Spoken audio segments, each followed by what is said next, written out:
Welcome to the Real Life Buyer podcast. In this podcast, you will hear interviews with business owners, entrepreneurs, thought leaders, authors, and technical specialists in their field. These professionals will hasten your development, accelerate your career, and broaden your business know-how. Now, introducing your host, Dave Barr, interviewing with a purchasing twist. Hello, and welcome to the Real Life Buyer. The early years of a career in the commercial world are often a testing time. Many people struggle to decide what they wish to do and receive sound guidance they can rely upon. Young people who have recognized and decided to pursue the opportunities of working in procurement and supply chain are becoming more prevalent. The question is, to whom and where do they turn to seek the advice and support they need to succeed? My next guest, Philip Auinger, has previously worked for a number of years as both a supply chain project manager and head of demand planning within the well-known and respected Henkel Group. For those of the audience that may not have heard of Henkel, they are a leading global solution provider that operates in three business areas: adhesive technologies, beauty care, and laundry and home care. Now, in September 2019, Philip decided that he wished to pursue his passion for coaching and mentoring young people within procurement and supply chain, and made the brave decision to strike out as an entrepreneur and become self-employed in this role. So today, I wish to learn about Philip's journey, the guidance and support he provides, and the successes he's achieved for the people he serves. So without further ado, I welcome Philip onto the podcast. Hi, Philip.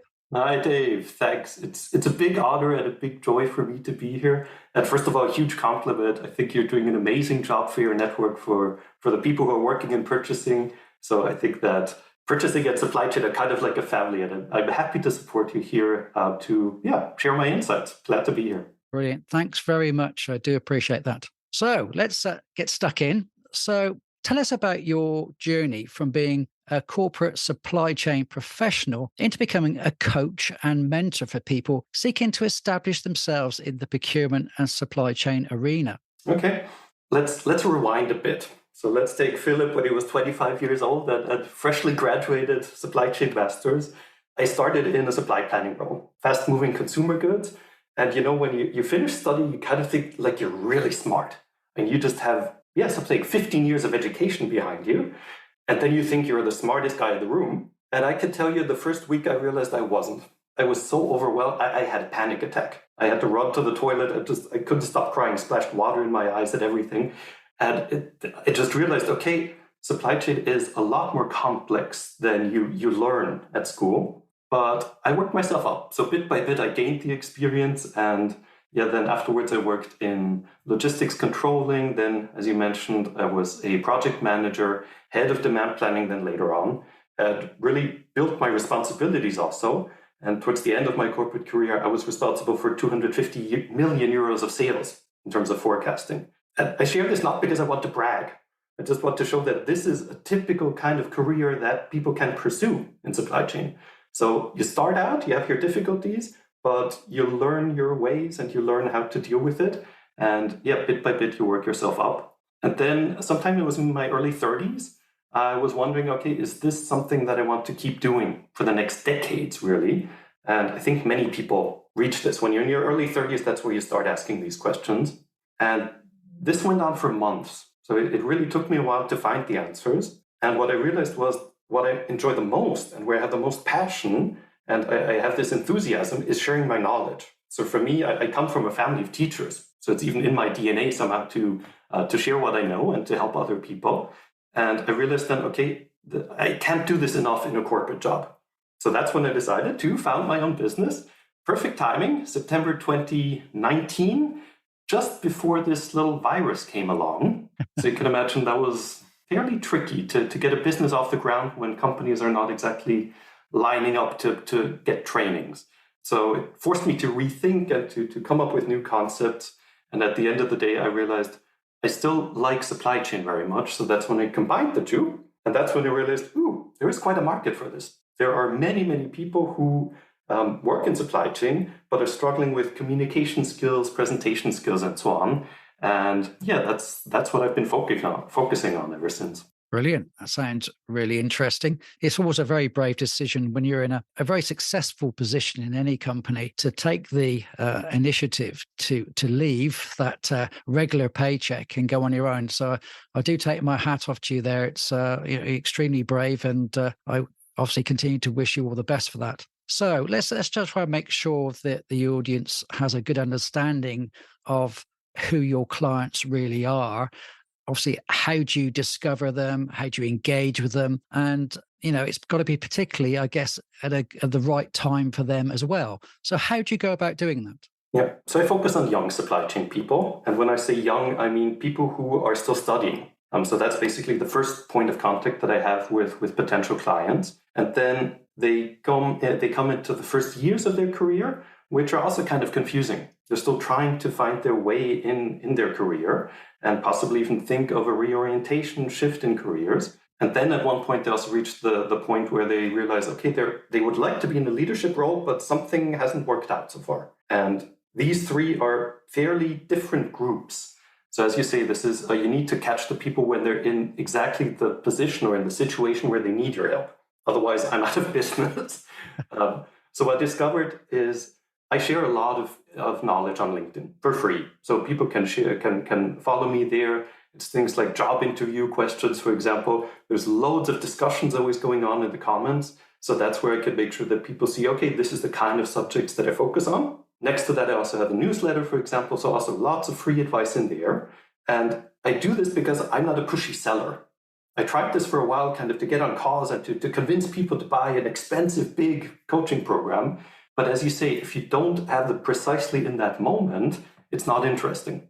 So instead, what I do now is basically I provide information for free. And sooner or later, or every once in a while, I also mention, okay, these are the services I offer.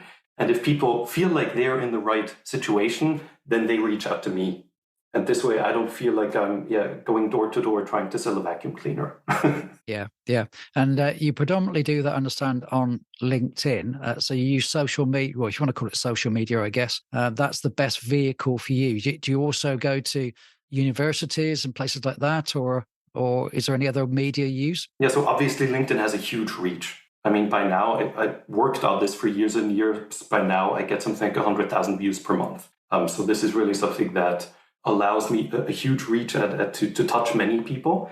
Universities obviously are a bit more concise. And I will go now, this is what I'm just starting now, to go into cooperations with universities to teach the things that they're not learning at university. And I can tell you that's tricky, because basically you're telling the universities that they're not teaching the right skills. So I can't really go directly to a dean or to a program director. Yeah. So instead I reach out directly to students, because at the end of the day, I know that there's a lot of skills that you don't learn there. And I think that with the right people around me, I can teach these. And the question is just to find a way to provide this to the right people without stepping on other people's feet, if you know what I mean. Yeah, you're basically complementing what the universities Exactly. are doing, and you're creating that bridge between the academic life skill to the working life skills, and you're providing that service. So I can understand why they wouldn't see it as a threat. So that's clearly working. So great job there. So there must be some kind of processes and procedures that you need to go through. So can you guide us through what those are and how you go about supporting people, either fresh from or even within, as you say, academia? So they develop the necessary behaviours, which is quite important, the skills, the mindset's becoming more important as well, I feel, and their personal branding is the right image so they can secure their first roles or subsequent roles in procurement and supply chain. Yeah, so this is precisely the entry level, basically. So the first service that I like to offer to young people is the supply chain interview coaching. And this is really, it's low key, it's low production value. I filmed this myself standing here. So you're not paying for my fancy office or my company car or anything. And that's why I could also offer this at a cheap price, because I know from my own experience, as a student, you don't have a lot of money. So that's why I want to be sure that this is affordable and accessible. And this is really first of all, self-paced kind of individual coaching. And if you feel like you want my direct support, one-to-one coaching, then this is something you can add on top. Because I know that for some people, one topic might be absolutely clear and the other one unclear. And for the other person, it's the other way around. And that's where an individual coaching can help, where you look specifically at an application, for example, or we do a mock interview. And especially the mock interviews, my motto is always screw up here so you don't screw up there. So it's better you hit a wall and I make it really tough for you here rather than you have that first experience with them.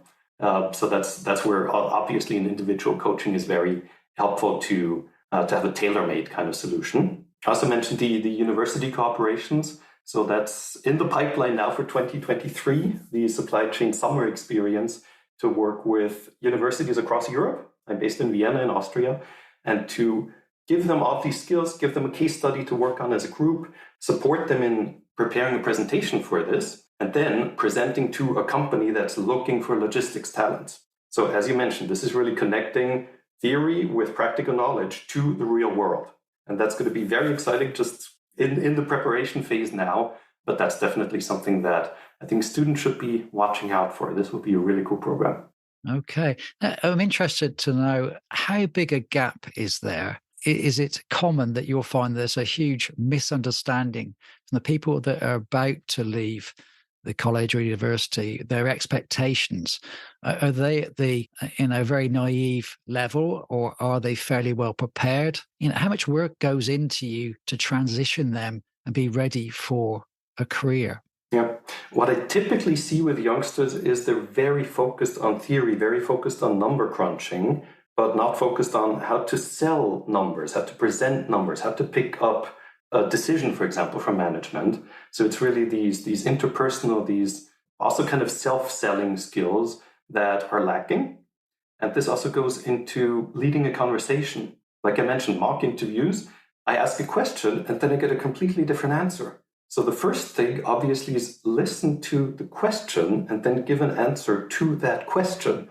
And if you don't know the answer, then say, I'm sorry, could you rephrase that? Or I need some more information to be able to answer that. Or worst case, I don't know, but I'm really curious to find out the answer. I want to grow. I want to learn more. And this is definitely a lot better than just giving any kind of answer, because you try to keep your face and try not to stand there like somebody who doesn't know the answer. And I think this is where the soft skills are just they don't get enough focus at university. Yeah. At least you're giving them a safe environment where they can practice and make some mistakes, stumble a few times, perhaps have a laugh about it. It'll take the edge and the fear away from the real thing, perhaps. Yeah. Failing forward. I always like that expression. Yeah. Cool. So, there's the next level we can talk about now a little bit. Maybe these people have got a year or so's experience. They're getting hungry. They want more, as we all do. They want perhaps things that are going to be an environment that's more stretching and exciting than where they currently are. And I guess at that point, they need some more tailored support, a different kind of offering than the initial how to get them their foot in the door. So how do you go about advising them? What's your training system and style that helps them adjust to this next level in their career and make them more of a purchasing professional? Generally, I would say there are two types of groups, as you say, in these first few years of your career, where you're kind of figuring out what are you interested in, what are you not interested in. And the first group basically realizes that they're not happy. They want to change something, but they miss guidance or they don't know how to take the decision. And this is extremely unique. And this is where obviously a one-to-one coaching makes the most sense, because this is then tailor-made. And we can look specifically at your specific case and figure out, okay, is the supply chain purchasing world even the right job for you? Or maybe you're better off in marketing. Or maybe you're better off, designing jewelry and selling online. It could be. There's no wrong career path. And I think that it's important, and especially late 20s, early 30s, that's typically when these thoughts come along. I think it's important then to ask yourself these uncomfortable questions and to take action at this point. Many people just stay where they are out of convenience or out of avoiding the decision. And then they look back and they said, oh, I wish I had been more brave back then. Because there's a wonderful book basically about the regrets that people have on their deathbed.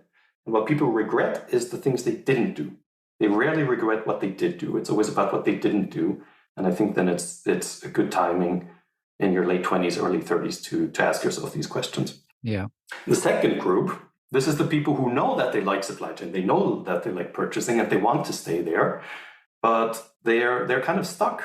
They're working like crazy, but somehow they're not. It's like the carrot in front of their nose, and they're not really getting the career opportunities, and they wonder what they're doing wrong. And this is specifically precisely where I like to support something, or I like to support them with something I call the Supply Chain Success course. And that's specifically digging into 8 core principles that are needed to become a leader in supply chain. And this is based on my own experience, but I also asked around many supply chain leaders, and we kind of distilled this down to 8 principles that we feel are the most meaningful. And if you're not good at these, you don't have to be perfect at all 8, obviously. But if you're really bad at many of these, then it's no wonder that you're not in a leadership position yet. Okay. So you've given me a teaser there, 8 core principles. Do you want to share just briefly what they are? Do you want to touch on those slightly? Sure. Now, obviously, I won't go into huge details here because Sure. if people are curious, they'll reach out to me. But just to give an idea what these 8 are about. So basically, we start with goals. So defining goals for yourself, and then also knowing how do you define goals and targets for a team. Very important if you're in leadership. Next up, branding. So knowing, okay, what do you want to be known for in the company, and what do you do concretely to get that reputation? Networking, huge subject. I mean, people really underestimate this. And very often I see people who've been in supply chain for years and years, and they have like a very basic LinkedIn profile. There's nothing about them. They're not connecting with anyone. And then they wonder next time they're looking for a job that it's so difficult. So build your network before you need it. Next up, let me think module 4 is teamwork. Obviously, supply chain is always a team effort. Supply chain is never one person trying to save it all, but it's always a team effort. And there are some very useful skills that you can acquire here to make the dream work. Next up, decisions. Lots of data, sometimes contradicting data. Sometimes a decision will make one group happy and the other unhappy, but you still have to take decisions as a leader in supply chain especially. Presentation, obviously. If you can't present the data in a nice way, maybe you see this on LinkedIn a few times, like you have the small Legos that are completely unorganized, and then you sort them and suddenly, it turns into a good story. And that's also the kind of thing which you need to be very good at to also get other people on board, for example, for a major transformation project. Next up, let me think module 7, that's balance. So making sure that you find the balance between something that's good for one department, but should still kind of be good for another. So this holistic thinking.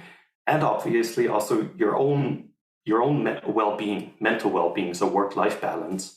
There are also some very useful tools and useful skills that you need here. And the last one is change. So obviously after you went through these 8 modules, 8 weeks, then it's time to make the change in your life. And if you're good at that, then you're also good at leading change in other people. And I can tell you, no matter how big, no matter how modern, no matter how international a company is, most people struggle with change. And if you're great with change, but they're not, you're in trouble.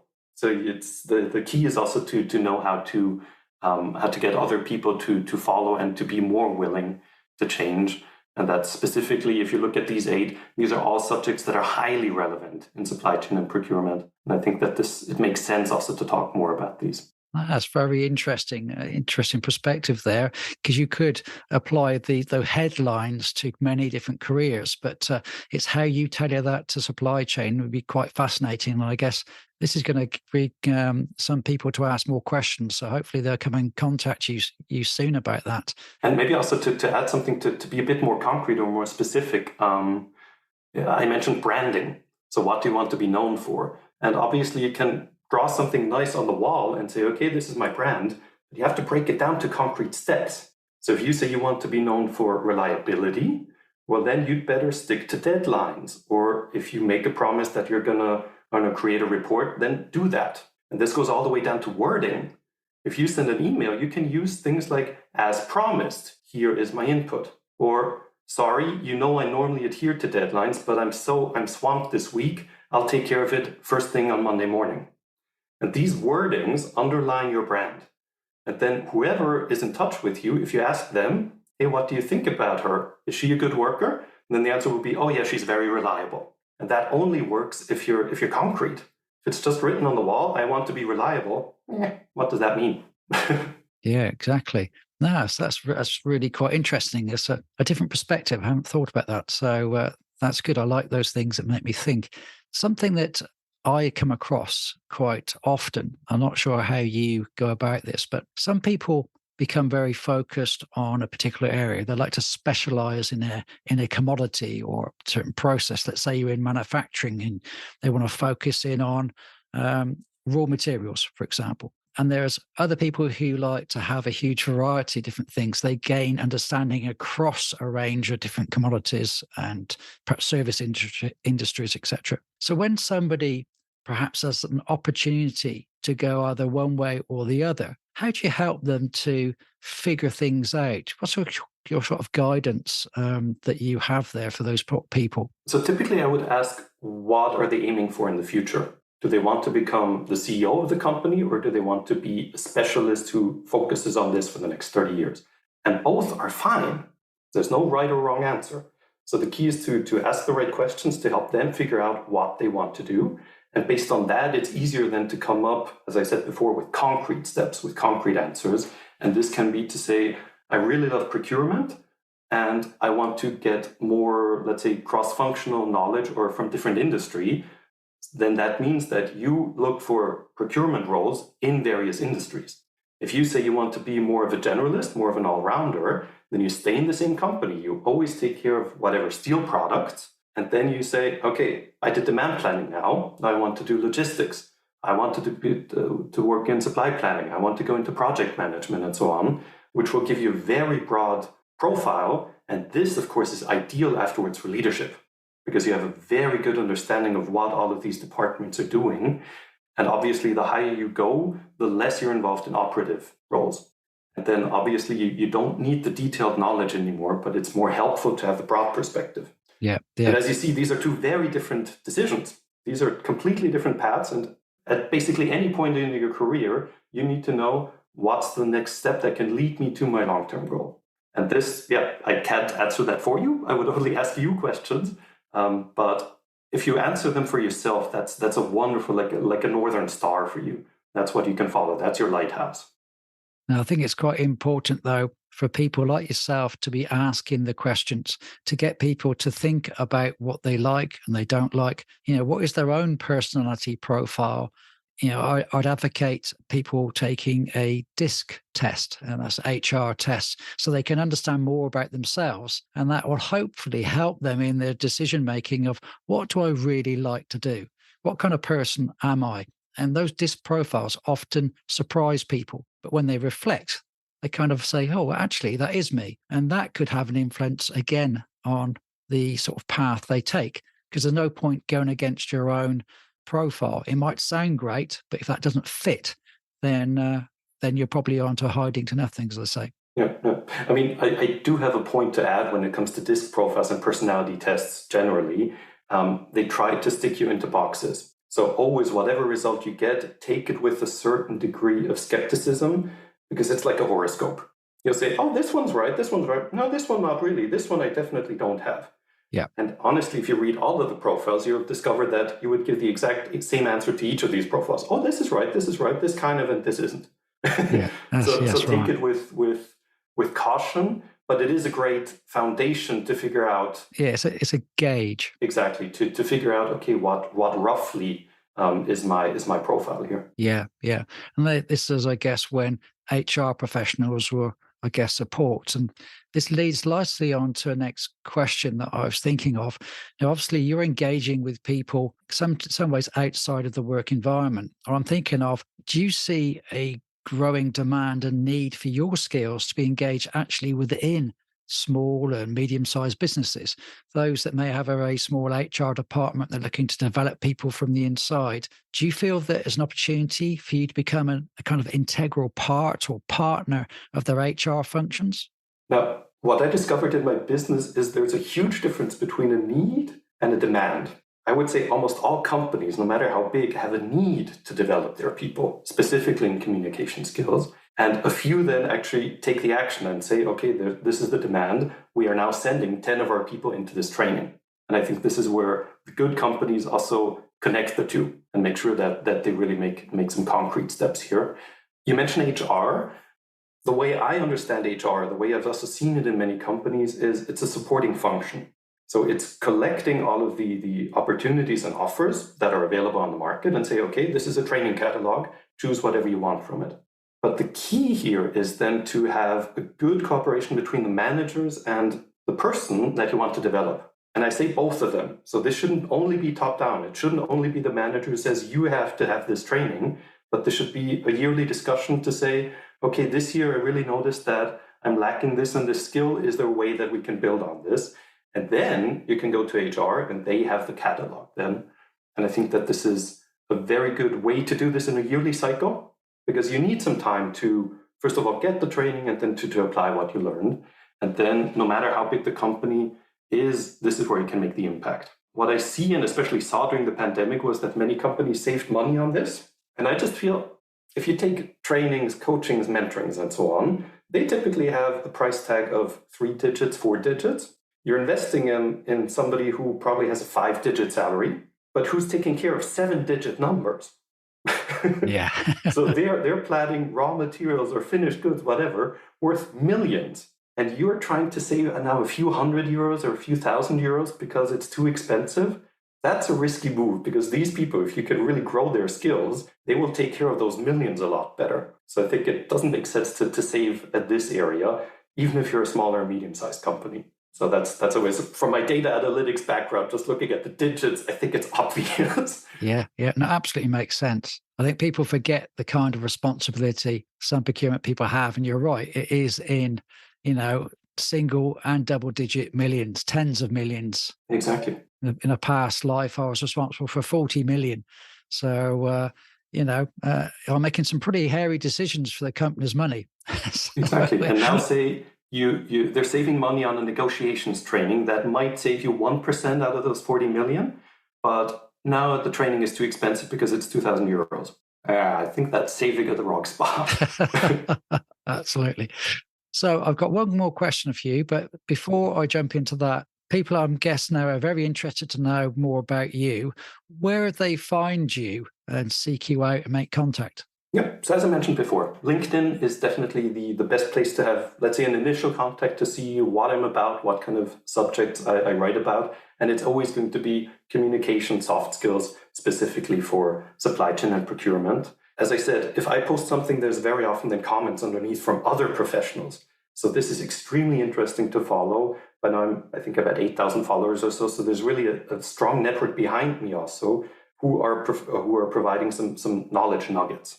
So definitely that's the first place to have a look out for me. If you realize that you want to dive deeper and you like my vibes and you think that I could work together with you, then drop me a line on LinkedIn. I'm very responsive most of the time. So this is, if you say that I could be the right person to help you, then let's jump on a 15-minute free Zoom call. 15 minutes, I always feel I can always give away 15 minutes for free. I don't charge for that. Yeah. At the same time, I always feel some people that overdo it and ask for CV review or ask me to send their CV to a company for them to get a job. Well, honestly, those are very valuable services. So if you ask for that kind of stuff for free from me, don't be surprised if you don't get an answer. So these are very valuable services. So obviously the people who do reach out, I expect that they're taking their own development seriously and that they're also willing to invest something. Because at the end of the day, if you save money on yourself, that's not a smart move. It's your development. And definitely if you invest in yourself, it pays the best dividends. Cool. Okay. And I'll make sure if the audience wants to follow up on these things, I'll put the links in my show notes as well, so they can seek you there.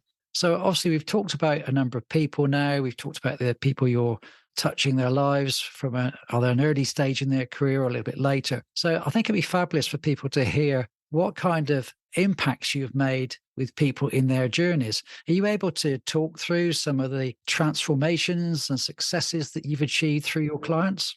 Yeah, I was coaching a gentleman. He was probably in his mid-late 30s, and he was drastically underpaid.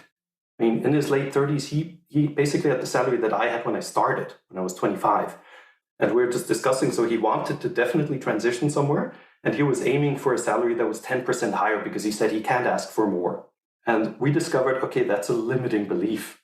there's nothing wrong with asking for the real market value. And it's much higher than what you're getting now, but it's well deserved. Why not? And the cool thing was, bad business for me, but the cool thing was this was one coaching session and that was enough for him then to apply for the next job. He doubled his salary. Oh, wow. Crikey. And this is just amazing. And that's so rewarding for me to see, wow, it's with the few questions I asked, it just kind of putting the flashlight on somebody's limiting beliefs, that made such a big impact. So that's very rewarding, obviously, for me then. And let me think, maybe a second example too. Yeah, this year I was coaching a lady. She was in her early 30s or so, and she was exactly in the situation that I mentioned before, where she was wondering, is this the right job for me? Do I want to do something else? And I remember the first call was, she had so many question marks floating above her head. Like she was getting rid of all the concerns she had and saying, okay, well, I'm interested in this and this and this. So it was tough work, I have to admit. But we did figure out then what are specifically the things that you want to do, what are the things that you don't want to do. And the things you don't want to do, forget them. Don't think about those anymore because they're just draining your energy. And with the right focus, then she got a new job. Next to her job, now she's studying, and she's also mentoring other people. It's immigrants in Austria. And she feels so fulfilled with this. And that, again, that's just a wonderful feeling for me to see I made this possible, because a few months before she had no idea what to do. And now she's in a position where she says, wow, she's finally happy and she has a fulfilled job and a fulfilled life. I kind of feel like what I'm doing here is I'm asking some precise questions and I'm providing my insights. And this somehow it's like a snowball effect, a positive snowball effect, obviously. And it's really cool. It's rewarding and fulfilling for me to be at basically the beginning of a development like this. And I just give the initial spark. And these people then later on can ask these questions to themselves. And then also as a leader, they can coach their team to perform more. And it's really amazing to say that I was at the beginning of this long process. And I have big impact on giving supply chainers around the world a fulfilling career. That's just talking about it and getting goosebumps. So that's just a very rewarding thing. Absolutely. And that makes sense. It's not, as you say, about the money in this case, but as you say, to help somebody change the direction for the sort of more positive future. As you say, you're the catalyst to these people's careers taking off. And that must be incredibly rewarding, fulfilling, make you go to bed at night feeling good about yourself. Exactly, yeah. Brilliant. Well, it's been a fascinating discussion. I'd love to talk to you more about it, but obviously your time is short. But thank you very, very much for coming on the podcast and for sharing your journey and being such an inspiration to many people. Yeah, I hope this helped your network. And obviously, as I said, we're a family. Purchasing and supply chain, we belong together. So looking forward also to the future with working together with you, David. Let's see if you post something interesting, that I can repost that back and forth. Because I think we share this ambition and this joy of providing value to our community. So thanks again for having me. Big joy for me. Thanks. Very welcome. Take care, Philip. Take care.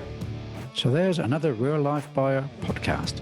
I do hope you enjoyed it and it's given you some ideas and inspiration for greater action and achievement. If you are a purchasing or a supply chain professional, business owner or director, come and join my Facebook group, the Purchasing and Supply Chain Community Hub. A safe place to engage with like-minded, friendly people. See you soon. Bye.